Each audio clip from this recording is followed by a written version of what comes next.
Hello बच्चों, मैं आपकी उर्मिला टीचर आप सभी का स्वागत करती हूँ। हम पढ़ रहे हैं सब्जेक्ट बी चैप्टर 3 ये हमारा कंटिन्यू करेंगे हम लोग। ये था हमारा धंधे के सेवाएं 2। इसमें हमने बैंकों के माध्यम से बैंकों की जानकारी प्राप्त की कि बैंक क्या होते हैं, बैंक में कार्य क्या होते हैं, किस प्रकार के खाते खोले जाते हैं और वो हमारी सेवाएं हमारी सहायक किस प्रकार से सहायता करती है। इन सब पढ़ने के बाद में कितने प्रकार के खाते होते हैं, काम क्या होता है उनका, उसके बाद में अब हम पढ़ेंगे रियल टाइम ग्रॉस सेटलमेंट। इसके बारे में हम जानकारी प्राप्त करेंगे। आरटीजीएस रियल टाइम को इसके शॉर्ट फॉर्म है आरटीजीएस। आरटीजीएस सदस्य बैंक से भारत के किसी भी आरटीजीएस सदस्यता प्राप्त बैंक में से धन के हस्तांतरण करने की प्रक्रिया को कहते हैं। यानी उसी समय आपके ग्रॉस सेटलमेंट यानी जो आप चाहते हैं वो उसी समय आपके पैसों का लेन देन हो जाए, वो होता है रियल टाइम उसी वक्त। आरटीजीएस सदस्य प्राप्त सभी बैंक शाखाओं को पहचान IFSC कोड से होती है। यानी इनकी पहचान ऐसे सब बैंकों के पास नहीं होती, इनकी कोड होती है, उसके द्वारा ही इनकी पहचान होती है, जो 11 डिजिट का अल्फ़ा न्यूमेरिकल स्वरूप होता है। यानी 11 नंबरों का कोई कोड होता है। IFSC कोड IDBRT यानी institute for development of research on banking technology Hyderabad के द्वारा ये आवंटित किया जाता है। रियल टाइम ग्रॉस सेटलमेंट पद्धति से भारत के किसी भी देश से भारत की अन्य बैंक में धनराशि का हस्तांतरण किया जा सकता है। इस पद्धति में रियल टाइम यानी उसी समय पर तथा ग्रॉस सेटलमेंट अर्थात व्यवहार के अनुसार उसी समय जिस समय आपको पैसे की आवश्यकता जितनी होती है उसके अनुसार उधार या जमा की जाती है, उसे आरटीजीएस कहते हैं, यानी रियल टाइम ग्रॉस सेटलमेंट कहते हैं। आरटीजीएस पद्धति में भारत के एक बैंक के खातेदार की रकम भारत के किसी भी बैंक के खाते में जमा हो जाती है। ये इस धनराशि का नगद व्यवहार नहीं किया, ये सिर्फ क्या की जा रही है, किसी भी बैंक के खातेदार के खाते में जमा होती है, ना कि आप उसमें से निकलवा सकते हो। इसीलिए ग्राहक और लाभार्थी दोनों का बैंक में खाता होना भी आवश्यक है, क्योंकि खाते के अगर खाता नहीं होगा तो पैसे जमा कैसे होंगे, इसीलिए उनका खाता होना भी आवश्यक है। दोनों बैंक के पास IFSC दोनों बैंक के पास कोड होना भी आवश्यक है। अगर कोड नहीं है तो फिर वो ना पैसे जमा करवा सकते हैं निकलवा सकते हैं। RBI यानी रिजर्व बैंक ऑफ इंडिया के द्वारा आरटीजीएस पद्धति में 2 लाख या इससे अधिक रकम जमा करवाने की सेवा दी जाती है। यानी इससे ज़्यादा ये पैसे भी जमा करवा सकते हैं। इस पद्धति में ग्राहक के द्वारा जिस दिन रकम जमा करवाने की सूचना दी है उसी दिन ग्राहक के खाते से रकम उधार करके दूसरे सूचित व्यक्ति के खाते में जमा कर दी जाती है। यानी जिस व्यक्ति के खाते में से पैसे दूसरे व्यक्ति को जिस खाते वाले व्यक्ति को पैसे जमा कराने वाले होते हैं, पहले वाले व्यक्ति के खाते में से पैसे जमा राशि निकाल करके दूसरे वाले व्यक्ति के खाते में जमा कर दिए जाते हैं और उसी वक्त, क्योंकि रियल टाइम ग्रॉस सेटलमेंट है, आरटीजीएस से 2 लाख से अधिक रकम का हस्तांतरण किया जा सकता है। इसमें पैसे भी है कि कितने करा सकते हो। इस पद्धति में धनराशि भेजने वाले ग्राहक को कमीशन लिया जाता है, और कमीशन कौन लेता है, बैंक लेती है। परंतु इनवर्ड आरटीजीएस अर्थात धनराशि प्राप्तकर्ता लाभार्थी से किसी भी प्रकार का कमीशन जो जिसके पास पैसे जमा हो रहे हैं उसके पास से नहीं लेती, बल्कि जो भेज रहा है उसके ज़रिए बैंक कमीशन प्राप्त करती है, क्योंकि काम तो उसका ही करती है। National electronic fund transfer NEFT यानी जो इलेक्ट्रॉनिक माध्यम से पैसों का ट्रांसफ़र होता है। NEFT सदस्यता प्राप्त फंड भारत देश की अन्य NEFT सदस्यता प्राप्त बैंक में हस्तांतरण करने की पद्धति को NEFT कहते हैं। आरटीजीएस की तरह यह भी धन भुगतान का ही एक प्रकार है। यह व्यवस्था ऑनलाइन की जाती है। उसमें तो क्या था, खाते के जरिए खाते हो जाता है, इसमें ऑनलाइन होती है। इसके लिए IFSC का कोड, इसमें भी कोड दिया जाता है, उसमें भी कोड दिया जाता है। उसमें 11 नंबरों का कोड होता है। इस व्यवहार में फ़ंड ट्रांसफ़र की रकम की कोई सीमा नहीं है, यानी उसमें तो क्या है, 2 लाख से थोड़ा ज़्यादा, इसमें कितने भी पैसों का ट्रांसफ़र किया जा सकता है। इस व्यवहार में अधिक से अधिक 2 लाख हस्तांतरण करने की प्रक्रिया बैंक के अनुसार होती है। आरबीआई के द्वारा प्रति घंटे की बेंच में इन व्यवहारों का नियमन होता है। इस व्यवहार में जमा राशि मिलने की प्रक्रिया उसी दिन से लेकर 48 घंटे के अंदर अंदर भी हो जाती है। यह लेन देन डीएनएस यानी डिफरेंट नेट सेटलमेंट पद्धति से बैच वाइज होता है। बैच के एक मैसेज में अधिकतम 10 ट्रांजैक्शन होते हैं, यानी 10 ट्रांजैक्शन एक समय में किए जा सकते हैं। फिर कुछ समय की लिमिट सीमा होती है। आईएफएससी कोड एनईएफटी सदस्य वाली सभी बैंक शाखाओं की पहचान आईएफएससी कोड से होती है, यानी इनकी एक अलग से कोड होती है जिसके द्वारा ही ये अपने पैसों यानी जो भी बैंक, और इसमें ये भी है कि हर वक्त ये हर महीने में ये कोड चेंज होता रहता है, जो 11 डिजिट का अल्फा न्यूमेरिकल स्वरूप में होता है। इस पद्धति में धनराशि भेजने वाले ग्राहक से कमीशन लिया जाता है। इसमें भी क्या होता है, जो पैसा भेज रहा है दूसरे व्यक्ति को, उससे जो भेजने वाला है उसी से कमीशन लिया जाता है। परंतु इनवर्ड एनईएफटी अर्थात द्रव्य प्राप्तकर्ता लाभार्थी से जिसके पास पैसा पहुंचेगा उससे किसी भी प्रकार का कमीशन नहीं लिया जाता है। 50,000 नकद से एनईएफटी 50,000 से कम राशि के एनईएफटी किया जा सकता है, यानी जो ट्रांसफ़र किया जा सकता है इतना भी किया जा सकता है, इससे कम का भी कर सकते हैं। साथ ही वॉक इन कस्टमर को भी एनईएफटी के लाभ सभी ब्रांच से प्राप्त हो सकते हैं। बैंक का ओवरड्राफ्ट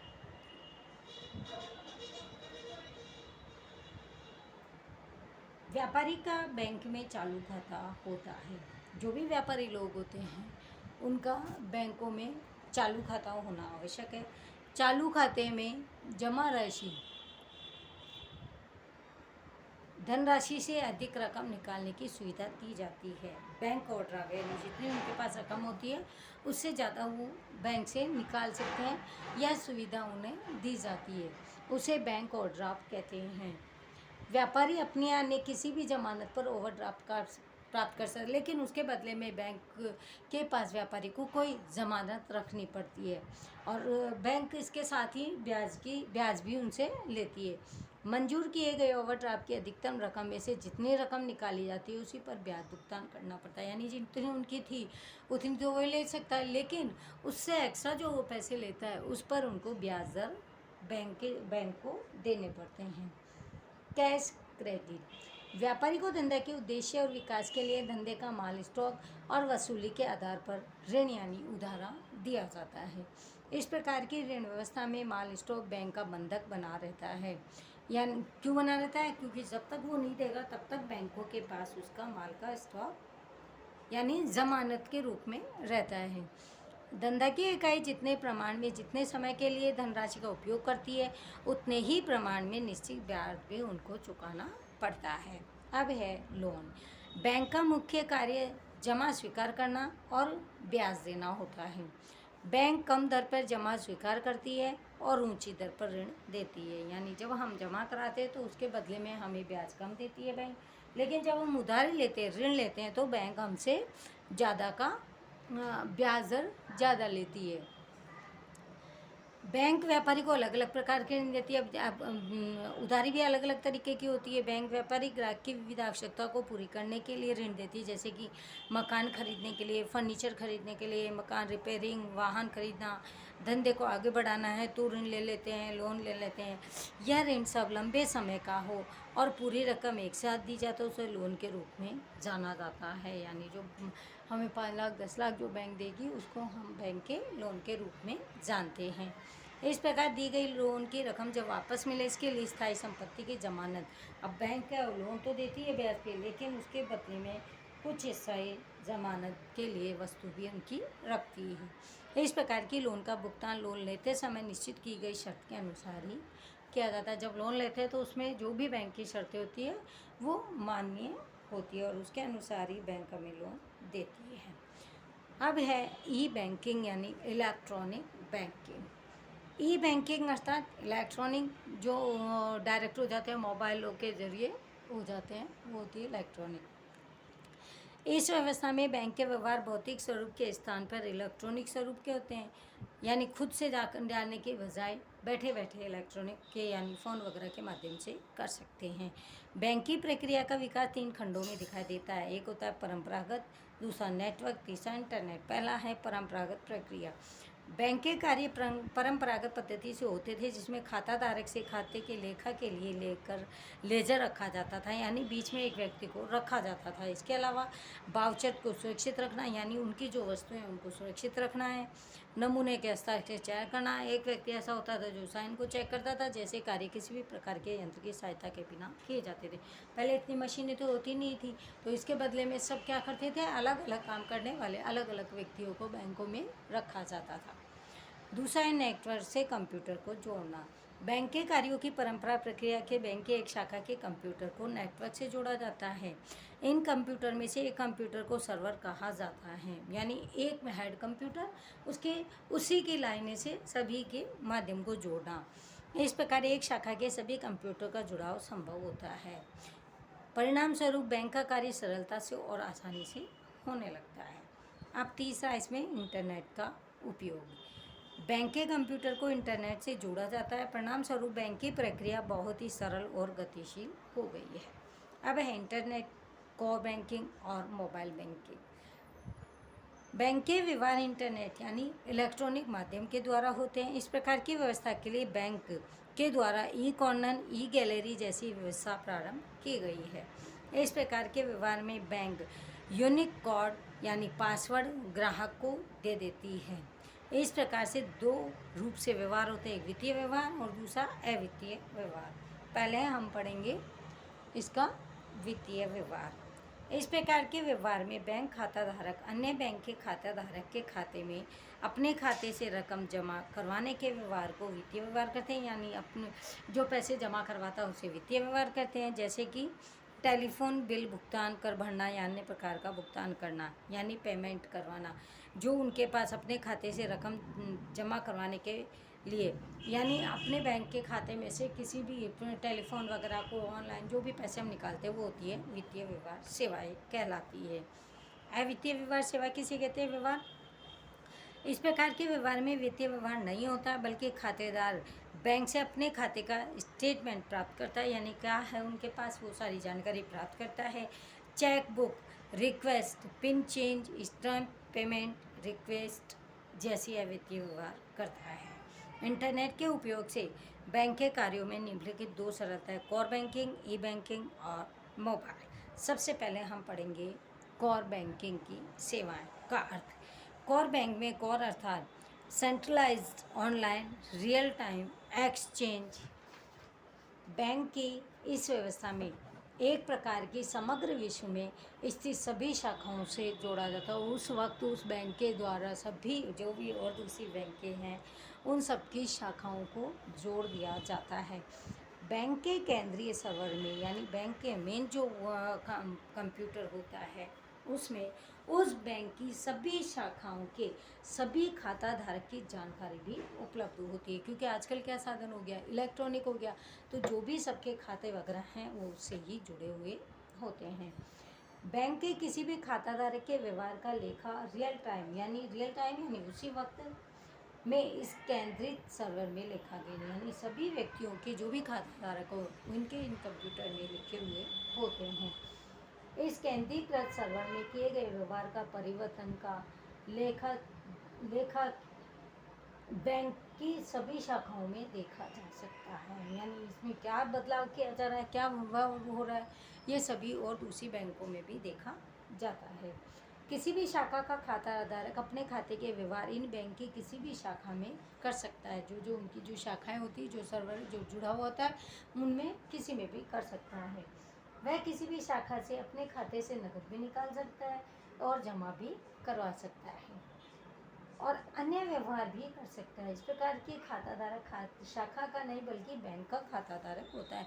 शाखाएं तो उसी की है, बैंक की एक सर्वर बैंक है जिसमें संपूर्ण जानकारी है, लेकिन वो उसकी शाखाएं वो सब भी उससे जुड़े हुए होते हैं। अन्य व्यवहार भी कर सकता है। इस प्रकार खाता धारक शाखा का नहीं बल्कि बैंक का खाता धारक होता है। यह प्रक्रिया एक बैंक की अलग अलग शाखाओं में हो सकती है। इस प्रकार के कारण बैंक ग्राहक दोनों के कार्य में समय और खर्च में कमी हुई है, क्योंकि वहीं पे बैठे बैठे उनका सारा काम हो जाता है। अब है ई बैंकिंग। वर्तमान समय में सभी बैंक उसकी शाखा इंटरनेट के माध्यम से ही जुड़ी हुई होती है। जो मेन जो कंप्यूटर होता है जो बैंक का, उसमें सारी शाखाएं जुड़ी होती है। इसके लिए व्यक्ति का खाता किसी भी शहर की शाखा में वो अन्य किसी स्थान से अन्य किसी शाखा से भी रकम निकलवा सकता है या डिपॉजिट या जमा भी करा सकता है।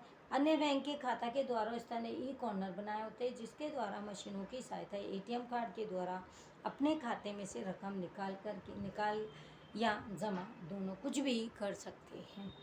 अपने खाते की शेयर जो बची हुई है उसकी संपूर्ण जानकारी भी प्राप्त कर सकते हैं।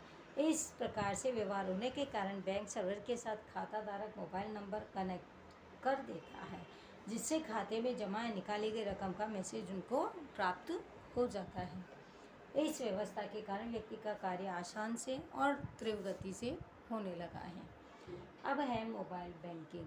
मोबाइल बैंकिंग एक ऐसी सेवा है जिसके द्वारा बैंक में व्यक्तिगत रूप से जाए बिना, यानी खुद से नहीं जाते बल्कि इलेक्ट्रॉनिक साधन के द्वारा अर्थात इंटरनेट युक्त मोबाइल की सहायता से विश्व के, यानी आज हम घर बैठे बैठे ही मोबाइल के माध्यम से कुछ भी बैंक का काम कर सकते हैं, अपनी जानकारी ले सकते हैं और जमा और निकाल भी कर सकते हैं।